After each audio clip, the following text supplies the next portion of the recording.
मौसमी आवाज आ रही है? हाँ हाँ ठीक है, बिल्कुल आ रही है अंजना जी।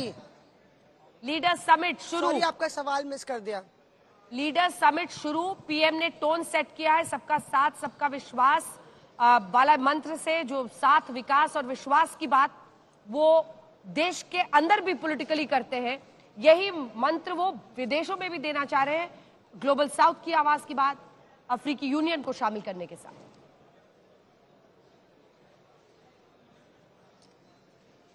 एकदम देखिए, आप जिस तरह से प्रधानमंत्री ने बोला सबका साथ सबका विश्वास, अफ्रीकन यूनियन आप देखिए कि अभी तक जो G20 है अंजना, वो लगभग 65% विश्व की आबादी है।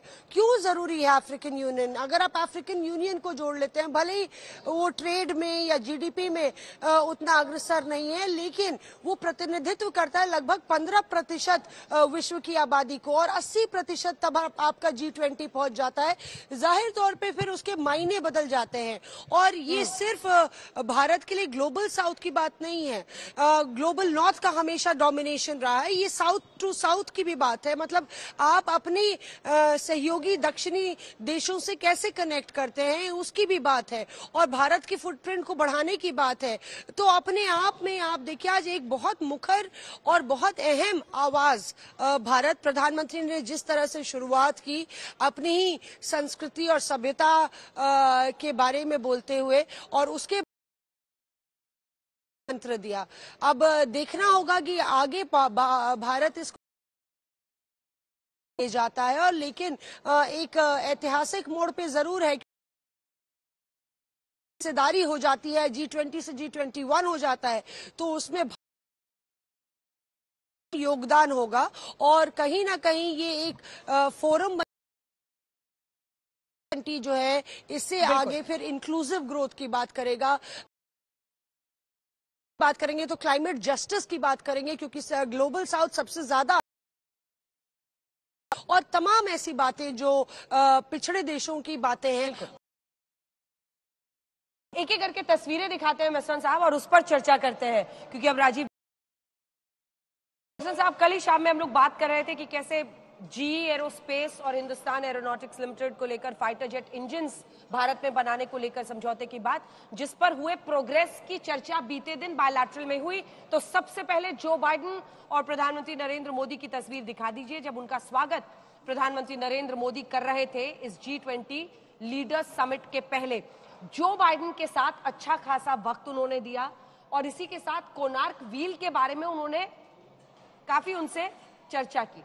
ये तस्वीर बहुत दिलचस्प है। लगभग हमारी सहयोगी मौसमी ने तो घड़ी का टाइमर भी लगा लिया था, कह रही है 45 सेकंड्स के करीब तक दोनों का इंटरेक्शन चला। कितना माने, how close and how deep, जो ये दावा करते हैं कि very close and very deep.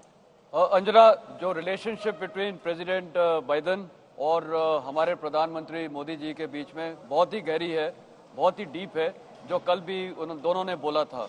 और साफ जाहिर है कि ये जो आप तस्वीरें भी दिखा रहे हैं जो कोनार्क व्हील की, देखिए प्राइम मिनिस्टर ने भी ओपनिंग एड्रेस में एक स्तूपा के बारे में बताया है कि वो 2500 ईयर्स का इतिहास उसमें लिखा हुआ है, और बेसिकली इंडिया की जो एक विजन है वो 2500 ईयर्स पहले की दी है, जो आज प्राइम मिनिस्टर ने जो टोन सेट किया है मीटिंग के दौरान वो भी बताया उसके बारे में। तो जो ये दोस्ती है हमारे दोनों देशों के बीच में, इसमें हमारे कन्वर्जेंस ऑफ इंटरेस्ट है, वो हमने कल डिस्कस किया था। चाइना एक बहुत बड़ा इंपॉर्टेंट फैक्टर है, लेकिन साथ ही ये जो भी बायलैटरल मीटिंग में, और आज भी जो मेरे को लगता है अंजना एक बहुत बड़ा इश्यू उठेगा। देखिए प्रधानमंत्री के जो ओपनिंग एड्रेस ने टोन सेट कर दी है, terrorism, cyber security, African union का तो ऑलरेडी एक्सेप्टेंस हो गया है, और मैं ब्रिक्स के डॉक्यूमेंट पढ़ रहा था, जो ब्रिक्स डिक्लेरेशन था, गोवा डिक्लेरेशन, उसमें भी चाइना, ब्राजील और इंडिया ने और साउथ अफ्रीका ने तब से ये आवाज उठा रहे हैं अफ्रीकन यूनियन की, बल्कि उसमें 5-6 पैराग्राफ्स हैं गोवा डिक्लेरेशन में। तो ये अचीव हो गया है, बहुत बड़ी मुद्दा कि अफ्रीकन यूनियन शामिल हो गया है, जो 55 कंट्रीज को रिप्रेजेंट करता है। जहाँ तक टेररिज्म और साइबर सिक्योरिटी का मुद्दा उठाया, ये बहुत जरूरी है। और देखिए इसमें एक साफ जाहिर है, इकोनॉमिक इंटरेस्ट एंड सिक्योरिटी, ये दोनों कॉम्प्लीमेंट्री चीजें हैं। आज किसी भी देश में या विश्व में अगर सिक्योरिटी की सिचुएशन कहीं खराब होती है या टेररिज्म होता है तो इकोनॉमिक इम्पैक्ट होता है।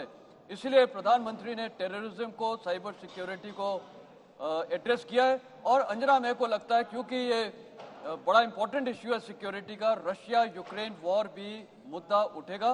उसमें कन्वर्जेंस होगा या नहीं वो मुश्किल है बोलना। वो मेरे ख्याल एम्बेसडर डोगरा भी इसके ऊपर। हाँ। अब एम्बेसडर डोगरा, आपसे मेरा सवाल ये है कि एक तरफ जो बाइडेन की तस्वीर और इसके साथ आप एर्दोआन की तस्वीर और कोमोरोस की तस्वीर दिखाएं, और मुझे लगता है कि आपको ट्रूडो के साथ की तस्वीर जरूर दिखानी चाहिए, जस्टिन ट्रूडो के साथ। जो मल्टी विंडो हमारा है आप वही चला दीजिए, उस पर चर्चा करेंगे। कनाडा बायलैटरल की मांग कर रहा है जैसी खबरें आई हैं, और एक पुल ओवर मीटिंग या एक इनफॉर्मल मीटिंग शायद हो, लेकिन हम कोमोरोस के राष्ट्रपति को बायलैटरल का मौका दे रहे हैं। क्या ये अपने आप में एक स्टेटमेंट है कि आप अपने कैबिनेट में ऐसे हार्डलाइनर्स को डाल रहे हैं जो खालिस्तानी सपोर्टेड उग्रवाद को ओपनली प्रमोट करते हैं? We take a stand. देखिए, आपने बहुत सही चुना कि प्राइम मिनिस्टर ने जैसे ग्रीट किया, बड़े सभ्य तरीके से सबको ग्रीट किया, सबका स्वागत किया, पर उस स्वागत में भी कई स्टेटमेंट्स थी। Biden, Rishi Sunak, Italian prime minister Meloni और एक और प्राइम मिनिस्टर उनके साथ बहुत गर्मजोशी से मिले। नीदरलैंड्स नहीं, वो तो कह रहा हूं, नेदरलैंड्स ने एक और सऊदी अरेबिया और यूएई के, उनके साथ बहुत गर्मजोशी से मिले, पीठ थपथपाई। और बाइडेन के साथ तो जैसे आपकी सहयोगी ने बताया 40 या 45 सेकंड बिताए, और इसी तरह ऋषि सुनाक के साथ। पर टर्की को सिर्फ हाथ मिलाया, क्योंकि टर्की भारत के काफ़ी खिलाफ, स्पेशली कश्मीर मुद्दे पे बातें करता रहा है। बॉयकॉट किया उन्होंने। जो श्रीनगर में हमने G20 का आयोजन किया था, तुर्की उन देशों में से था। खैर, सऊदी अरेबिया ने भी उस वक्त किया था, लेकिन तुर्की ने जिस तरह से वोकल होकर उसका बहिष्कार किया, पॉइंटेड किया था। और इसी तरह जो चाइनीज प्राइम मिनिस्टर आए थे, उनके साथ भी सिर्फ हाथ मिलाया, जो प्रोटोकॉल नेसेसिटी है और एज ए होस्ट नेसेसिटी है।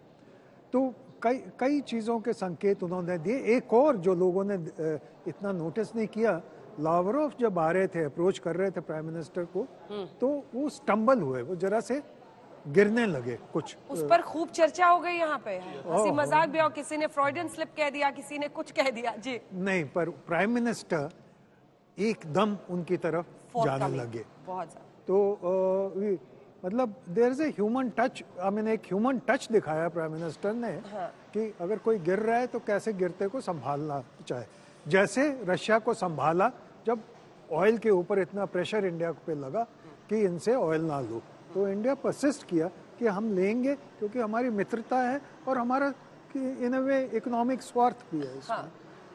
अब दूसरी चीज़ जो मेरे को बहुत अच्छी लगी, और एक मेरे को लगता है इसमें दुनिया में भी एक बहुत बड़ा और महत्वपूर्ण मैसेज जाएगा, कि देखिए अभी तक तो G20 था, बल्कि G19+1 था, क्योंकि यूरोपियन यूनियन कोई देश नहीं है।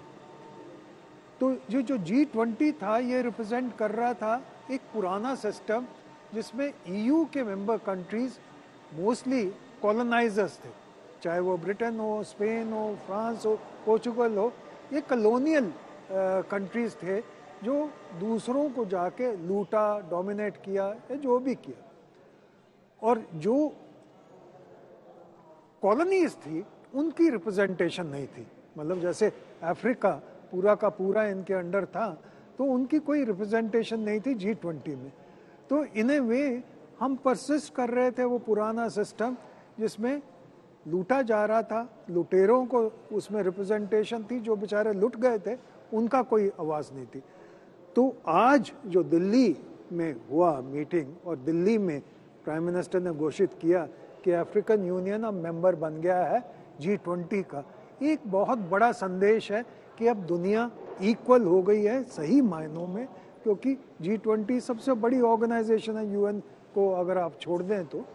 और दूसरी चीज़ ये है, और ये भी बहुत फिटिंग है, कि दिल्ली या इंडिया या भारत इसने चैंपियन किया था शुरू से ही decolonisation, anti racism, anti apartheid south Africa के बारे में जी। और अब यहाँ पे उसकी जो फाइनल कड़ी है वो हुई है बहुत सफलतापूर्ण अफ्रीकन यूनियन को मिला के।